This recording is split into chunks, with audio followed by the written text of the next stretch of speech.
বাড়িতে সাধারণ খাবারের মধ্যেই লুকিয়ে থাকে ভালোবাসা। তো বন্ধুরা, বাড়িতে কোনো বাচ্চাদের জন্মদিন অনুষ্ঠান হলে আমরা সেখানে পায়েস বানিয়ে থাকি। আজকে সেরকমই একটা রেসিপি নিয়ে আমি এসেছি। তো নমস্কার বন্ধুরা, গোমস হোম কিচেনে আপনাদের সবাইকে জানাই স্বাগত। তো আজকে আমি পায়েসের রেসিপি নিয়ে এসেছি এবং সেটাই তোমাদের সাথে শেয়ার করছি। তো খুব সাধারণভাবেই আমি বানাবো, খুব অল্প উপকরণ দিয়ে। তো আমি প্রথমেই গোবিন্দভোগ চাল ভিজিয়ে রেখেছিলাম। এখানে দিয়ে দেবো 1.5 লিটার মতো দুধ। আপনারা কারা কারা পায়েস খেতে ভালোবাসেন অবশ্যই কমেন্টে বলবেন। আর আমার রান্নার সাথে আপনাদের রান্নার সাথে মিলছে কিনা সেটাও একবার আমাকে কমেন্ট করে বলবেন। তো আমি দিয়ে দিলাম দুধের মধ্যে 3-4টে এলাচ ফাটিয়ে। তো এবার একটু ভালো করে নাড়াচাড়া করে নেব দুধটা। এবার দিয়ে দিচ্ছি গোবিন্দভোগ চালটা। এটা আমি বেশ 1 ঘন্টা মতো ভিজিয়ে ঝরা দিয়ে রেখেছিলাম। চালটা যদি বেশ কিছুক্ষণ ভিজিয়ে রাখা যায় তাহলে তাড়াতাড়ি নরম হয়ে যায়। তো এবার আমি দিয়ে দিলাম, যেহেতু মিষ্টি দেবো ওই জন্য লবণ দিয়ে দিলাম ব্যালেন্স করার জন্য। আর মিষ্টি জিনিসে একটু লবণ হলে সেটা খেতে বেশি ভালো লাগে। তো এবার আমাকে খুব ভালো করে নাড়াচাড়া করতে হবে, কারণ নাহলে নিচে লেগে যেতে পারে। আর এখানে আমি নিয়ে দিচ্ছি কিছুটা পেস্তা বাদাম, আর আমি দিয়ে দিচ্ছি 1 চামচ ঘি। ঘি দিলে কিন্তু পায়েসের স্বাদ অনেকটাই বেড়ে যায়। আপনারা দেন কি না অবশ্যই আমাকে কমেন্টে বলবেন। এখানে আমি কিছুটা কাজু দিয়ে দিলাম। কিশমিশ যেহেতু আমার কাছে ছিল না, আপনাদের কাছে থাকলে এখানে কিশমিশ দিয়ে দেবেন। কাজু কিশমিশ দিলে পায়েসটা আরেকটু খেতে বেশি ভালো লাগে। তো এখানে আমি খুব ভালো করে নাড়তে থাকবো যাতে কড়াইতে না লেগে যায়, কারণ কড়াইতে ধরে গেলে বা একটু পুড়ে গেলে পুরো পায়েসটাই গন্ধ হয়ে যাবে, তখন খেতে ভালো লাগবে না। এবার এখানে আমি দিয়ে দেবো চিনি।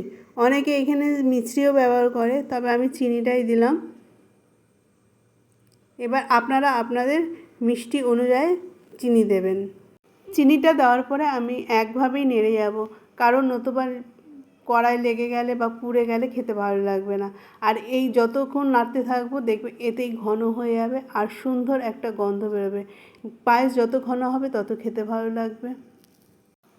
এখানে এখন আমি দিয়ে দেবো 2 চামচ মতো গুঁড়ো দুধ। এই গুঁড়ো দুধ দিলে কিন্তু পায়েসের স্বাদ আরও অনেকটাই বেড়ে যায়। আপনারাও কি এইভাবে পায়েস রান্না করেন? যদি না করে থাকেন অবশ্যই এই পদ্ধতিতে একবার করবেন, দেখবেন ভীষণ ভালো লাগবে।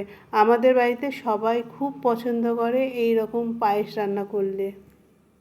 পায়েস আরেকটু টেস্টি করার জন্য আমি দিয়ে দেবো মিঠাই মেড। এই মিঠাই মেড দিলে কিন্তু পায়েসের স্বাদ আরও একটু বেড়ে যায়। তো আপনারা অবশ্যই এই পদ্ধতিতে একবার রান্না করে খেয়ে দেখবেন বাড়িতে।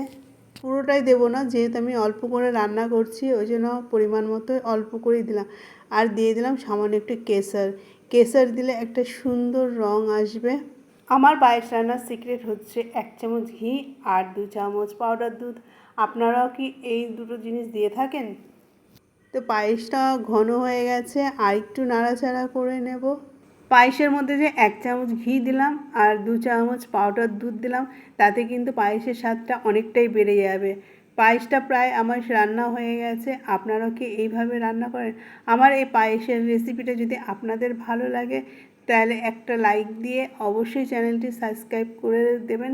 নতুন নতুন রেসিপি দেখার জন্য আমি ঘরোয়া রেসিপি শেয়ার করে থাকি।